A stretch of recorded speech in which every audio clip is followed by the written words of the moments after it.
Peace, peace. Now, I don't want to lose you here, but what I'm going to say might seem far-fetched. Just stick with me.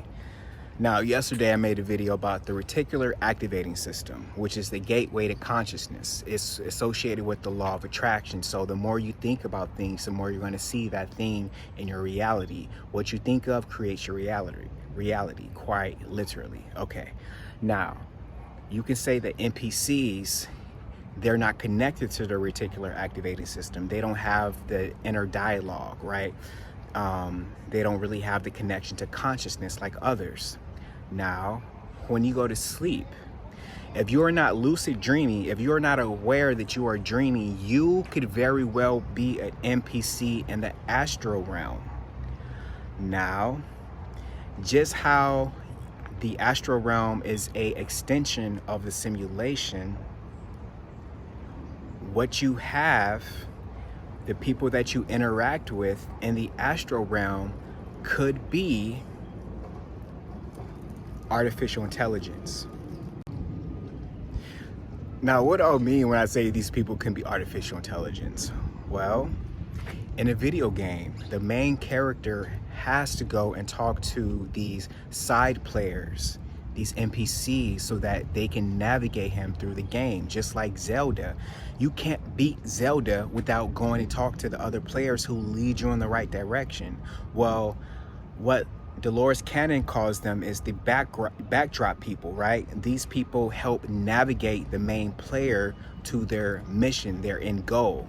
Well, when you're in the dream realm, you have people that you interact with, and these people seem real, right? But you know that they're just a part of the astral realm. Well, these people can also be NPCs helping you, like artificial intelligence players helping the main player through the astral realm take information in the forms of signs and symbols, take that information and apply that information in their waking life. Now, the reticular activating system also controls your sleeping cycle. So what you think about all day, especially before you go to sleep, will show up in the astral realm.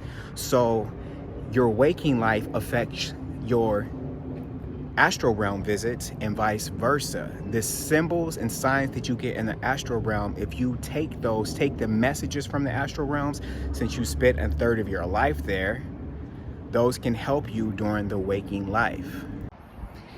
Okay, so I want you to check out how beautifully designed your brain is. Okay, so in other videos I mentioned that you have the cerebral spinal fluid that travels up your kundalini, right? You have the electric vein, the magnetic vein, electromagnetic liquid travels up to your pineal gland. That is the return of Christ consciousness. Now, the reticular activating system is connected to consciousness. The pineal gland is the seat of consciousness. Now, as I mentioned in my last video, when the sun leaves your area, the moon comes in, and then your pineal gland, the seat of consciousness, starts to slow drip, or no, not slow drip, it starts to flood you with melatonin so that you can fall asleep. It also slow drips dimethyltryptamine. Now, dimethyltryptamine, DMT, is the catalyst for your dreams, the astral realm,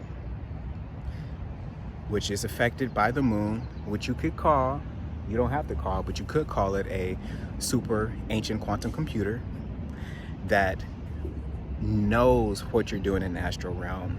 It sends you these codes in the form of signs and symbols to take these messages from your astral realm, and it has to do with your waking life. You can apply the signs and symbols that you get from the astral realm to your waking life, because what you think about all day is your reality.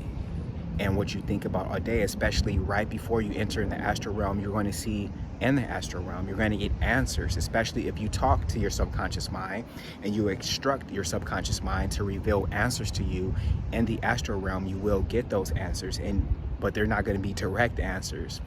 They're going to be in the form of signs and symbols. That's why it's very essential to know the language of signs and symbols, so that you can take those messages from the astral realm. Since you spent a third of your life there, you might as well figure out what's happening there, because your life in the astral realm is just as real as your life here. Side note, when you're sleeping, and you having your dreams in the astral realm. When you're kissing somebody, when you're hugging somebody, when you're in a car chase, when you're falling, you can feel all of the feels in your body, right? Right. So it's funny because you distinguish waking life and the astral realm by tangibility, but when you're sleeping, everything does feel tangible. End of side note. So since what you think about our day is your reality, what you think about our day is your reality in the waking life and the astral realm. However, one is more random. Like here in the waking life, I'm walking down the street, you know, everything takes time. It takes time for things to manifest. But when you're in the astral realm, the moment you think about something, it can manifest right there, which lets you know it's another dimension, right? Right. Now, if you've seen my lecture entitled Soul Radio, then I informed you that absolutely everything here is light code, radio frequency, photons. And if you look at something like an atom at the microscopic scale in the nucleus, you will find vibrating strings, nothing solid. So matter is just an idea. There's no solid matter. Everything is vibrations. This is why whatever the level you are vibrating at is going to be what you experience in your daily life. So the reticular activating system is also connected to the vibrations. So then here, you know, you can feel when, and this is not to dehumanize anybody, but you can feel when you're in the presence of somebody who is truly alive and connected to their consciousness. Because there are some people, like I mentioned, that don't have inner dialogue. They just go about their day, and you can call these backdrop people. Again, not to dehumanize anybody. It just is what it is. So in the astral realm, you have the same thing. However, these people can be getting their instructions from the moon in form of light codes. So when you meet these people in the astral realm, they're going to tell you things, but it's going to be coded. So you can take those messages and apply them to your daily life. And it's still connected to the reticular activating system, because whatever you were thinking about, you're going to get the answers to in the astral realm. So then, you can say that the astral realm could be known as a simulation controlled by the subconscious mind. Now, here in the waking life, your conscious mind can take on, I believe it's something like 4 million bits of data, right, per second. But your subconscious mind can take on 40 million bits of data per second. What do you think those numbers are when you're sleeping? When your conscious mind is shut down, and therefore your subconscious mind is taking all the bits of data. Hello? Okay. Now, to close out on this video, just let me say this.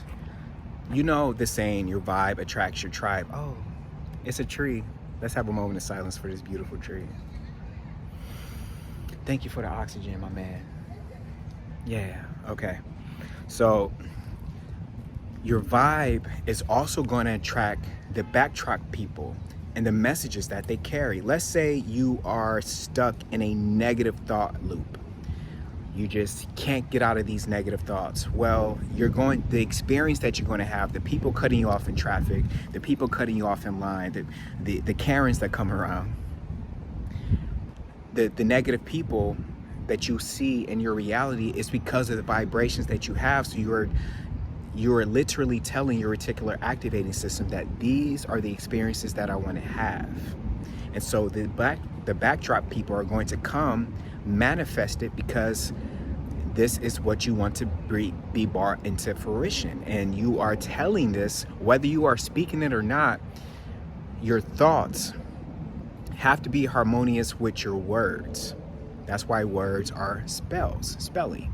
So whatever vibration that you have, because everything is vibrations, radio frequencies, then the backdrop people are going to get the messages, the radio frequencies. You know how you send a text message to a phone, and the only reason that the other person on their phone receives that text message is due to radio frequency. So the magnetite crystals in your brain, you're sending out messages to the electromagnetic field, calling out the backdrop people to you. In their minds, they're the receivers. So they have received the message of, this is what I want to experience. So therefore, you're bringing them into fruition. They are dialed into your frequency. However, if you change the negative thought loop and you start to manifest higher level thinking, higher experiences, you're going to start to see a reality that reflects that, because the RAS is now controlled and set to the vibrations that you have going on up here. This is why meditation is key, essential to learning how to control and instruct your subconscious mind. Because once again, the astral realm is the simulation that is controlled by your subconscious mind. This is why it is imperative to make your subconscious mind your best friend. Imagine a baby Yoda that can bring it to anything that you want the moment you think about it. It might take a little while because we're in the third density. Well, this is your subconscious mind. So you have to be very careful what you think about and what you say, because you will see it in your reality and in the astral realm. So that's it for today. But we're not done with the subject. So if you want to see more, make sure you like and follow, and tell a friend to go talk to trees. I love y'all. Peace. 5D Mystery School.